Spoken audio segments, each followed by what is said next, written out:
সকালে উঠেই বসে পড়েছি একজুড়ি সবজি নিয়ে। ভাবছি আজকে সবজিগুলোকে কেটে নিয়ে তারপরে রান্না বসাতে যাব। কারণ রান্না বসিয়ে সবজি কাটা শুরু করলে না এত সময় লাগে, রান্নাটাই শেষে দেরি হয়ে যায়। তাই আগে সবজিগুলোকে কেটে নিয়ে রেডি করব, তারপরে রান্নাটা বসাবো ভাবছি। এদিকে মেয়ে জেদ ধরেছে যে আজকে বাড়ির পুজোটা সে নিজেই করবে, আর যেমন কথা তেমনই কাজ। ছাদে উঠেই দেখি ঠাকুরঘর থেকে সমস্ত বাসনপত্র নিয়ে এসেছে এখানে মাজার জন্য। এরপর সমস্ত বাসনপত্রগুলোকে ঘষে ঘষে মেজে নিয়েছে, আর এখন ধোয়ার পালা। আমি এত করে বলছি যে মা এগুলোকে ছেড়ে দাও, আমি করব। সে কোনো মতেই আমার কথা শুনছে না। সে বলছে তুমি শুধু দাঁড়িয়ে দাঁড়িয়ে দেখো আমি এগুলোকে কি সুন্দর করে ধুয়ে ধুয়ে আবার সবগুলোকে ঠাকুর ঘরে নিয়ে গিয়ে রাখবো।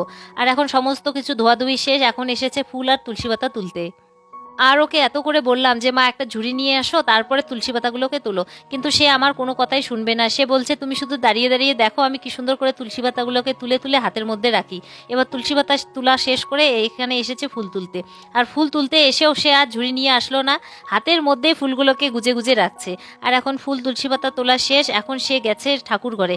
ঠাকুর ঘরে গিয়েই বসে পড়েছে চন্দন বাটতে। আমি এত করে বলছি যে চন্দনটা আমাকে বাটতে দাও, সে বলছে না আমি চন্দনটা নিজে বাটতে পারবো।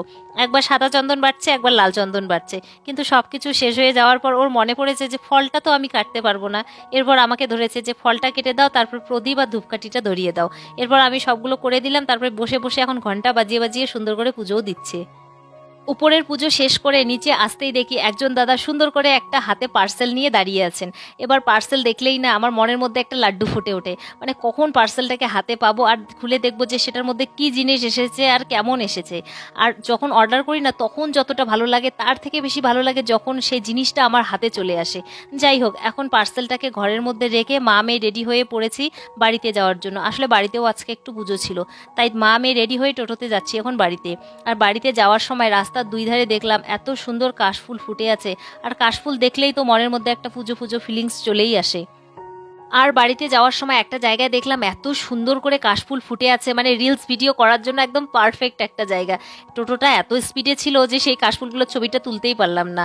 যাই হোক, আর সেদিন যে আমার কি হয়েছিল কে জানে, মানে এত ঘুম পাচ্ছিল যে কেন টোটোতে, মানে টোটোতে মা মেয়ে দুইজনে ছিলাম, কোনো লোকও ছিল না, মানে একটু গল্প গুজব করলে হয়তো ঘুমটা পেতো না। যাই হোক, ঘুম ঘুম চোখে নিয়ে এখন চলে এসেছি বাড়িতে। আর এই হলো আমাদের বাড়ির বাইরের দিকটা, আর এই হলো আমাদের একটা বাড়ির বাইরে সুন্দর মন্দির।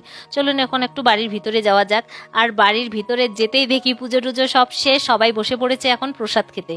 এরপর ফ্রেশ ট্রেশ হয়ে আমিও একটু রিল্যাক্স মুডে একটা বড় বাটি নিয়ে বসে পড়েছি প্রসাদ খেতে। আর এইদিকে মেয়েকে ডেকেই যাচ্ছি যে মা আসো একটু প্রসাদ খাবো, কিন্তু সে কোনো মতে আমার কথা শুনছে না। মানে দাদু বাড়ি গেলে তার যে কি হয় সে নিজেই জানে, মানে কারো কথায় কোনো পাত্তা দেবে না, মানে মহারানী মহারানী একটা ভাব। যাই হোক, আজকে এই ছিল আমার একটি ছোট্ট ব্লগ। তাহলে আজকে এই পর্যন্ত, দেখা হচ্ছে নেক্সট কোনো ব্লগে। সবাই ভালো থাকবেন, সুস্থ থাকবেন, সাবধানে থাকবেন, টাটা।